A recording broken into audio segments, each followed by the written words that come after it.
Gagasan itu asupan pokok demokrasi berkualitas. Gagasan mesti dipertarungkan.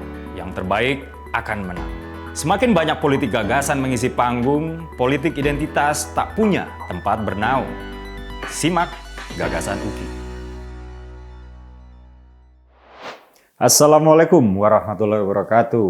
Teman-teman, kemarin dikabarin bahwa baru aja terjadi dinamika politik tentang revisi Undang-Undang IKN di DPR RI.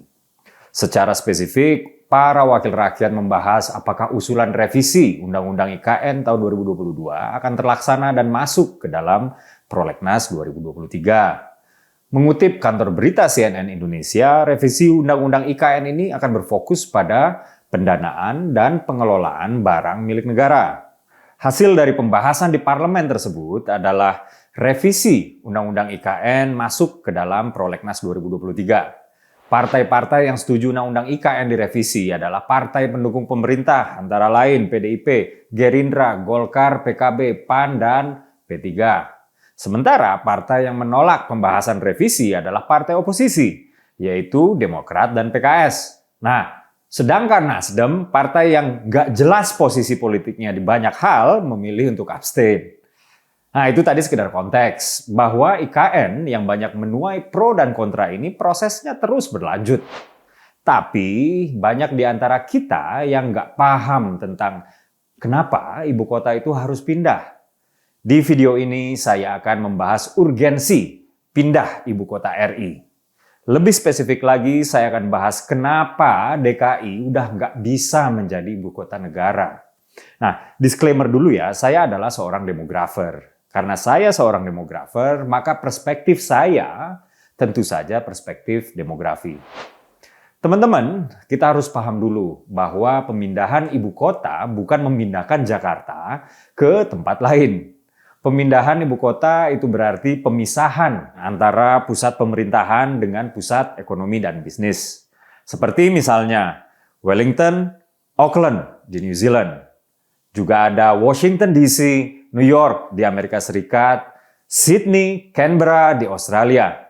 Artinya pemindahan ibu kota yang saya bicarakan adalah memindahkan pusat pemerintahan dari Jakarta ke daerah lain. Mari kita lihat kondisi demografis Jakarta. Jakarta memiliki jumlah penduduk 10,6 juta jiwa pada 2021 kalau merujuk pada Badan Pusat Statistik atau BPS. Dengan luas wilayah yang cuma 661,5 km persegi, Jakarta menjadi ibu kota yang sangat padat sekali.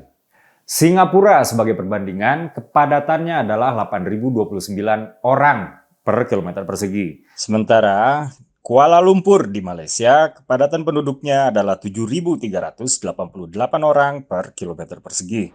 DKI Jakarta berapa? Nah, DKI Jakarta ternyata kepadatannya melebihi Singapura dan Kuala Lumpur digabung, yaitu 16.704 orang kilometer persegi. Setiap manusia melakukan setidaknya dua aktivitas ekonomi, yaitu produksi dan konsumsi. Ketika dia melakukan aktivitas produksi, dia akan menghasilkan limbah. Ketika dia melakukan aktivitas konsumsi, dia juga akan menghasilkan limbah. Nah, itu baru dari aktivitas ekonomi, belum aktivitas sosial, politik, dan lain-lain. Nah, terdapat dua jenis limbah, teman-teman. Satu limbah rumah tangga, dan dua limbah industri, atau yang sehari-hari kita sebut tuh sampah. Tahu nggak teman-teman, kalau DKI Jakarta memproduksi atau menghasilkan 7.500 ton sampah per hari. Kalau kita visualisasi, sampah per hari itu sebesar Candi Borobudur. Alam memang memiliki kemampuan untuk beregenerasi, tapi kemampuan tersebut terbatas. Kalau sudah bicara limbah sebesar Candi Borobudur terkumpul dalam sehari, sudah pasti itu melampaui daya dukung alam. Kemudian dampak dari penggunaan air bersih yang mayoritas berasal dari tanah. Menurut temuan DPRD DKI pada 2021, saat ini baru sekitar 64% warga DKI yang mendapatkan akses pipa air bersih. Itu pun sebagian dari 64% itu masih tetap menggunakan air tanah. Jadi air pipa dari Pamjaya iya, air tanah juga iya. Nah, sisanya yang 30 sekian persen masih pakai air tanah untuk memenuhi seluruh kebutuhan air mereka. Nggak heran, statistik sektoral Provinsi DKI Jakarta mencatat bahwa konsumsi air tanah di DKI Jakarta mencapai jutaan meter kubik per tahun. Jakarta Selatan tercatat sebagai wilayah yang paling tinggi konsumsi air tanahnya.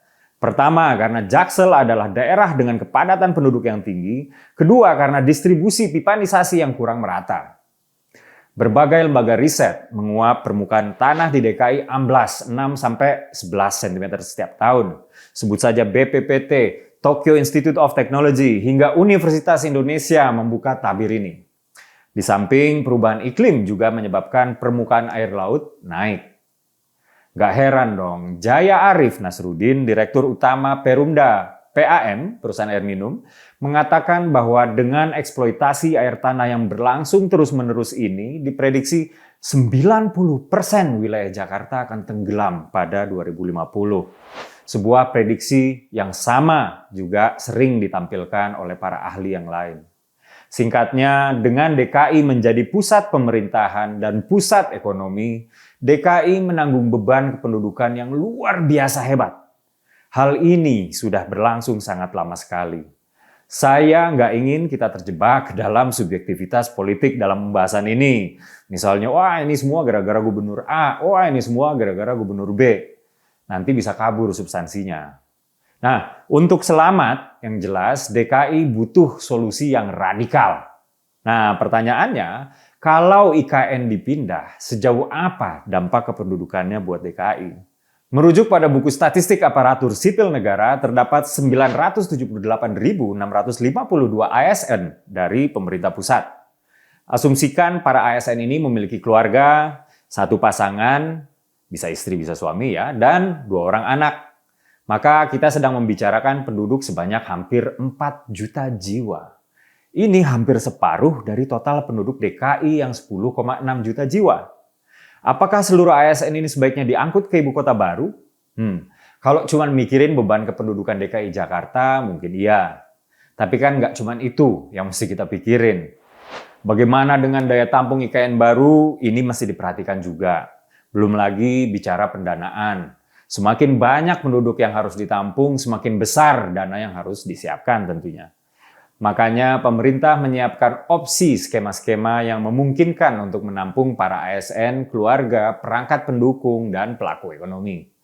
Ada skema yang namanya right sizing misalnya, atau ada juga yang bilang pemindahan ini sebaiknya dilakukan dengan skema dicicil. Ini semua masih dibahas oleh pemerintah bersama DPR RI. Anyways, apapun skema yang akan dibahas nanti, saya sebagai warga DKI mendukung pemisahan ibu kota negara dengan pusat ekonomi. Salah satunya yang dibahas pada video ini demi kebaikan Jakarta kampung saya. Saya Dede Prayudi, semoga mengedukasi. Wassalamualaikum warahmatullahi wabarakatuh.